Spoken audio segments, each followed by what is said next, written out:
All right, so the Cowboys are 2-6, fellas. They are third in the worst division in football. Marcus Spears, former Cowboy, with us now. Marcus, always good to see you. Check him out every day, 4 Eastern on NFL Live. Stephen A., I know you have fun with the Cowboys fans specifically, but in all seriousness, they don't have Zach, who didn't get taken care of by the team, mind you. And we've seen how they've performed now without him. Do you think it's fair to give the Cowboys a pass based on Dak's injury?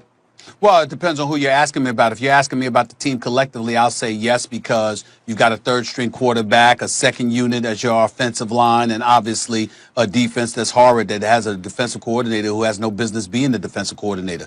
But if you're talking to me specifically about Mike McCarthy and whether or not he deserves a pass, hell no. And here's the reason why. He hired Mike Nolan. Now, Marcus Spears, let me say this to you. You know how I like to troll Cowboy fans because I can't stand those noisy, disgusting people. I can't stand Cowboy fans. They're the worst. But I didn't joke around this past weekend because it's not funny to me. It was so bad.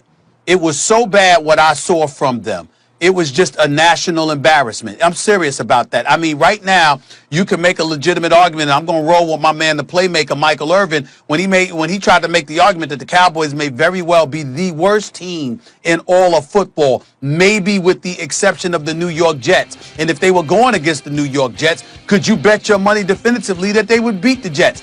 That's how bad the Cowboys are. And when I look at Mike McCarthy, guess what? With Dak Prescott, you were losing games at the beginning. Your offense was prolific, but your defense was giving up over 38 points a game. And why was that the reality? Because you have a defensive coordinator. The last time we saw him as a defensive coordinator was 6 years ago when he was the coordinator for the Atlanta Falcons, and they were the 31st ranked defense in the entire NFL. That's on Mike McCarthy. Now, Jerry Jones and Stephen Jones told him to keep Kellen Moore. Well, damn it, you had the top-ranked offense when Dak Prescott was quarterbacking your team.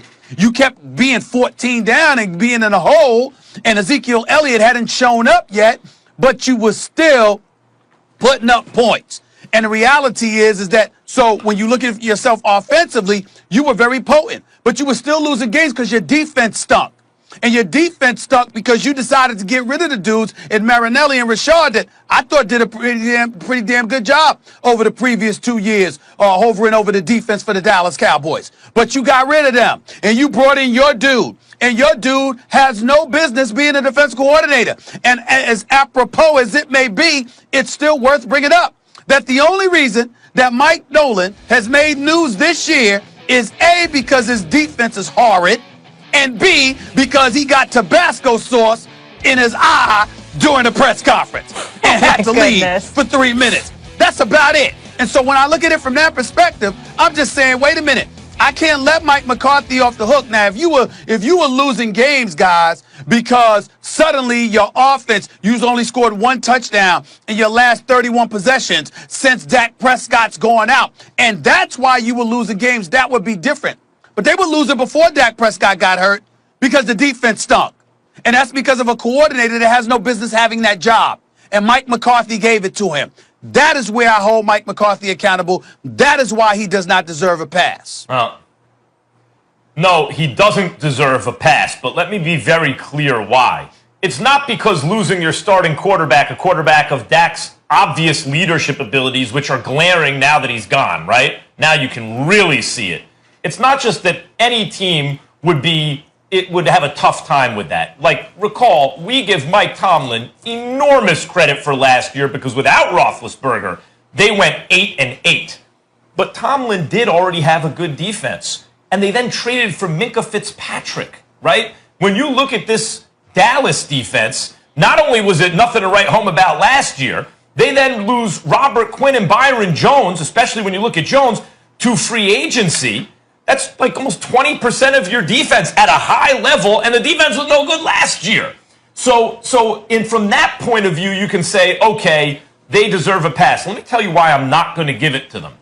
The reason the Cowboys don't get a pass for struggling now, Stephen A., it's not just what you said, which is true. They were losing when Dak was healthy.